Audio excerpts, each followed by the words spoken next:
ವಿಕ್ರಾಂತ್ ಅವರ ಪರ್ಸನಲ್ ಬಗ್ಗೆ ನನಗೇನೂ ಗೊತ್ತಿಲ್ಲ. ಅದನ್ನ ತಿಳ್ಕೊಳ್ಳೋ ಆಸಕ್ತಿನೂ ಇಲ್ಲ. ನಿಜ ಹೇಳಿ ಇಂಗಳ್ಗಿ ಅವರೇ, ವಿಕ್ರಾಂತ್ ಅವ್ರು ಎಲ್ಲಿದ್ದಾರೆ?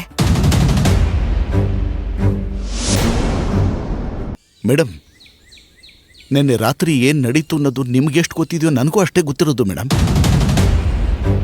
ನೀವು ಸುಮ್ಮನೆ ನನ್ನ ಮೇಲೆ ಅನುಮಾನ ಪಡ್ತಿದ್ದೀರಿ. ವಿಕ್ರಾಂತ್ ಅವ್ರ ತಾಯಿ ಸುಲೋಚನಾ, ಅವ್ರ ಮಗ ತೇಜು ತುಂಬಾ ಇನ್ನೋಸೆಂಟ್. ಅವ್ರು ಕಂಗಾಲಾಗಿದ್ದಾರೆ. ವಿಕ್ರಾಂತ್ ಎಲ್ಲಿದ್ದಾರೆ ಅಂತ ದಯವಿಟ್ಟು ಹೇಳಿ. ನನಗೆ ಗೊತ್ತಿಲ್ಲ ಮೇಡಮ್. ವಿಕ್ರಾಂತ್ ಅವರು ನಾಪತ್ತೆ ಆಗಿದ್ದಿನ ಕಡೆದಾಗಿ ಕಾಲ್ ಮಾಡಿದ್ದು ನಿಮಗೆ, ಕಡೆದಾಗಿ ಮೀಟ್ ಮಾಡಿದ್ದು ನಿಮ್ಮನ್ನ. ಅದ್ ನನಗ್ ಗೊತ್ತು. ನಿಜ ಮೇಡಮ್, ನೀವು ಹೇಳ್ತಿರೋದು ನಿಜ. ಡೈರಿದು ರಿಪೋರ್ಟ್ ಬಂದಮೇಲೆ ಆ ವಿಷಯದಲ್ಲಿ ನೀವು ನನ್ನನ್ನು ತಪ್ಪು ತಿಳ್ಕೊಳ್ಳೋದಕ್ಕೆ ಶುರು ಮಾಡ್ತೀರಿ. ಆಗ ವಿಕ್ರಾಂತ್ ಸರ್ಗೂ ತುಂಬ ಸಲ ಬೇಜಾರಾಯಿತು. ಅದೇ ವಿಷಯನೇ ಅವರು ಆಗಾಗ ಸಿಕ್ತಾಗ ನನಗೆ ಹೇಳ್ಕೊತಾ ಇದ್ರು. ನೀವಿಬ್ರು ಒಂದೇ ಊರಲ್ಲಿದ್ದೀರಾ. ವಿಕ್ರಾಂತ್ ಅವ್ರಿಗೆ ನಿಮ್ ಮನೆ ಕೂಡ ಗೊತ್ತಿದೆ. ಫೋರೆನ್ಸಿಕ್ ಲ್ಯಾಬ್ ರಿಪೋರ್ಟ್ ಬಂದು ನೀವು ಅವ್ರಿಗೆ ಕದ್ದು ಮುಚ್ಚಿ ಕಾಲ್ ಮಾಡಿ ಆಲ್ಮೋಸ್ಟ್ 2.5 ವಾರ ಆಯ್ತು. ಅವರು ಗಿಲ್ಟ್ ತೋಡ್ಕೊಳ್ಳೋದಕ್ಕೆ ಇಷ್ಟ ಟೈಮ್ ಬೇಕಾಗಿತ್ತಾ? ನಂಬೇಕು ಅಂತ ಅನ್ನಿಸ್ತಿಲ್ಲ ಸರ್. ಮೇಡಮ್, ನಿನ್ನೆವರೆಗೂ ನಾವು ಒಂದು 3-4 ಸಲ ಮೀಟ್ ಮಾಡಿದ್ದೀವಿ ಅಷ್ಟೇ. ನಾನು ಆಗಲೇ ಹೇಳಿದ್ನಲ್ಲ, ಪ್ರತಿ ಸಲ ಮೀಟ್ ಮಾಡಿದಾಗಲೂ ಅವ್ರು ಒಂದೇ ಮಾತು ಹೇಳ್ತಿದ್ದಿದ್ದು, ಪಲ್ಲವಿ ಮೇಡಮ್ಮು ನಿಮ್ಮ ಮೇಲೆ ಅನುಮಾನ ಬರೋ ಹಾಗೆ ನಡ್ಕೊಳ್ಳೋದಕ್ಕೆ ನಾನೇ ಕಾರಣ ಅಂತ ಬೇಜಾರು ಮಾಡ್ಕೊತಿದ್ರು. ನಿನ್ನೆ ಇಷ್ಟೇ ಮಾತಾಡಿದ್ದ? ಬೇರೆ ಏನು ಹೇಳಿಲ್ವಾ? ಹಾಗಾದ್ರೆ ನಿರಪರಾಧಿ ಅಂತ ಸಾಬೀತು ಮಾಡೇ ಮಾಡ್ತೀನಿ ಅಂತ ಹೇಳಿದ್ರು ಮೇಡಮ್. ಹಾಗೆ ಟ್ರಾನ್ಸ್ಫರ್ ತಗೋಬೇಡಿ ಅಂತ ಅಡ್ವೈಸ್ ಮಾಡಿದ್ರು. ಎಲ್ಲೋ ಹೋಗಿ ಕೂತ್ರೆ ನಿರಪರಾಧಿ ಅಂತ ಸಾಬೀತು ಮಾಡ್ಕೊಳ್ಳೋದಕ್ಕಾಗತ್ತಾ ಇಂಗಳ್ಗಿ ಅವರೇ? ಹಿಂಗೆ ಹೇಳ್ತೀನಿ ಅಂತ ಬೇಜಾರು ಮಾಡ್ಕೋಬೇಡಿ. ಬಹುತೇಕ ನಿಮ್ಮ ಮನಸ್ಸಲ್ಲಿ ವಿಕ್ರಾಂತ್ ಅವರು ಕಿಡ್ನಾಪ್ ಆಗಿರೋದು ನಾಟಕ ಅಂತ ನೀವು ಅನ್ಕೊಂಡಿದ್ದೀರಲ್ವಾ ಮೇಡಮ್?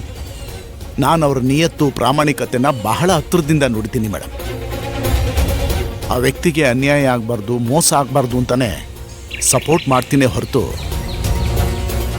ಯಾವುದೇ ವೈಯಕ್ತಿಕ ಲಾಭಕ್ಕಾಗಿ ಅಲ್ಲ ಮೇಡಮ್. ವ್ಯಕ್ತಿ ಆಫೀಸಲ್ಲಿ ಮಾತ್ರ ಪ್ರಾಮಾಣಿಕವಾಗಿದ್ರೆ ಸಾಕಾಗಲ್ಲ. ವೈಯಕ್ತಿಕ ಜೀವನದಲ್ಲೂ ಪ್ರಾಮಾಣಿಕನಾಗಿರ್ಬೇಕು. ಪ್ರಾಮಾಣಿಕತೆ ಅನ್ನೋದು ಚಾಳಿ ಅಲ್ಲ, ಗುಣ. ಕೆಲ್ಸ ಮಾಡೋ ಜಾಗದಲ್ಲಿ ಒಳ್ಳೆಯವನಾಗಿ ಮನೇಲಿ ಕೆಟ್ಟವನಾಗಿದ್ರೆ ಏನ್ ಪ್ರಯೋಜನ?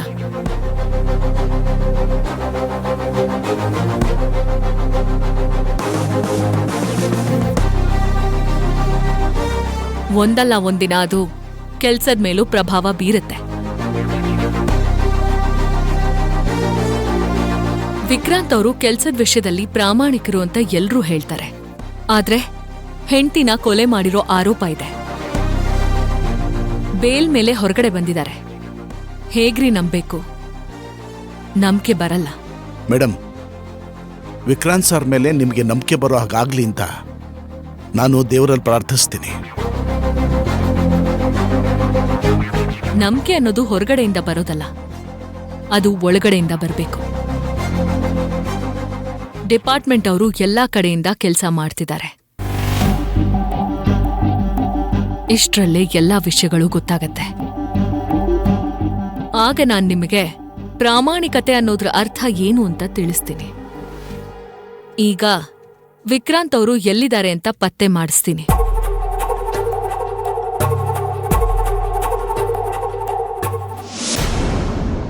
ಬೇಗ ಬೇಗ 2 ಏಟ್ ತಿನ್ಬಿಡು.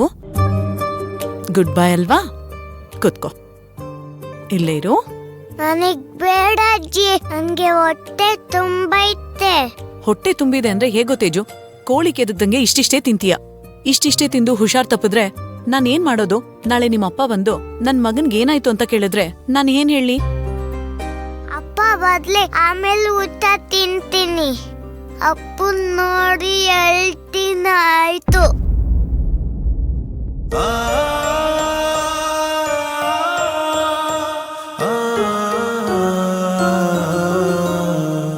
ಅಪ್ಪ ಬಂದೇ ಬರ್ತಾನೆ.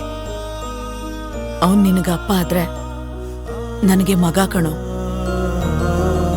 ಅವನ್ ನಿನ್ನ ಎಷ್ಟ್ ಚೆನ್ನಾಗಿ ಅರ್ಥ ಮಾಡ್ಕೊಂಡಿದ್ದಾನೋ ಅದಕ್ಕಿಂತ ಹೆಚ್ಚಿಗೆ ಅವನನ್ನ ನಾನ್ ಅರ್ಥ ಮಾಡ್ಕೊಂಡಿದ್ದೀನಿ ಕಣೋ. ಅಪ್ಪನ ಮನ್ಸು ನೋಯಿಸ್ಬಾರ್ದು ಅಂತ ನೀನು ಹೋಮ್ವರ್ಕ್ ಎಲ್ಲ ಮುಗಿಸಿ ಓದ್ಕೊಂಡು ಗುಡ್ ಬೈ ತರ ಇರ್ತೀಯ ಅಲ್ವಾ? ಅದೇ ತರ ವಿಕ್ರಾಂತ್ ಅಮ್ಮನ್ ಮನ್ಸು ನೋಯಿಸ್ಬಾರ್ದು ಅಂತ ಯೋಚನೆ ಮಾಡ್ತಿರ್ತಾನೆ. ಮತ್ತೆ ನೆನ್ನೆಯಿಂದ ಎಲ್ಲೋಯ್ತು ಅಪ್ಪ? ಅಪ್ಪ ಫೋನಿಗೂ ಸಿಗ್ತಿಲ್ಲ, ನನಗ್ ಬೇಜಾರಾಗಲ್ವಾ? ಪಲ್ಲವಿ ಅವ್ರು ಹೇಳಿಲ್ವಾ ತೇಜು, ವಿಕ್ರಾಂತ್ ಏನೋ ಮುಖ್ಯವಾದ ಕೆಲ್ಸದ ಮೇಲೆ ಹಳ್ಳಿಗೋಗಿದ್ದಾರೆ, ಅಲ್ಲಿ ನೆಟ್ವರ್ಕ್ ಸಿಗೋಲ್ಲ ಅಂತ? ಅವ್ರೇನ್ ಸುಳ್ಳು ಹೇಳಿರ್ತಾರಾ?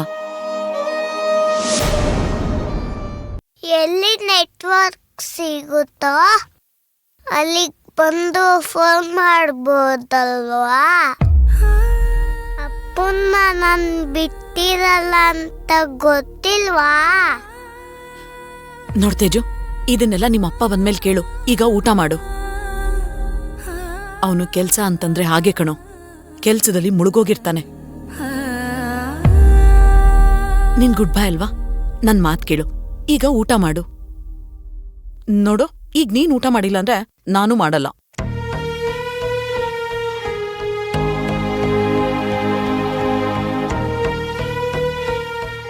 ಸರಿ, ನಾನ್ ಮಾಡ್ತೀನಿ, ನೀನು ಮಾಡು.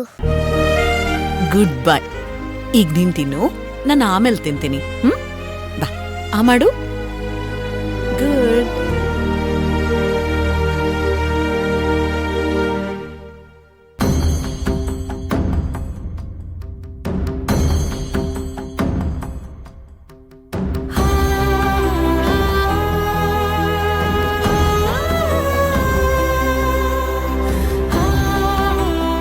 ತುಂಬಾ ಹಚ್ಕೊಂಡಿದ್ದಾನೆ ವಿಕ್ರಾಂತ್ನ.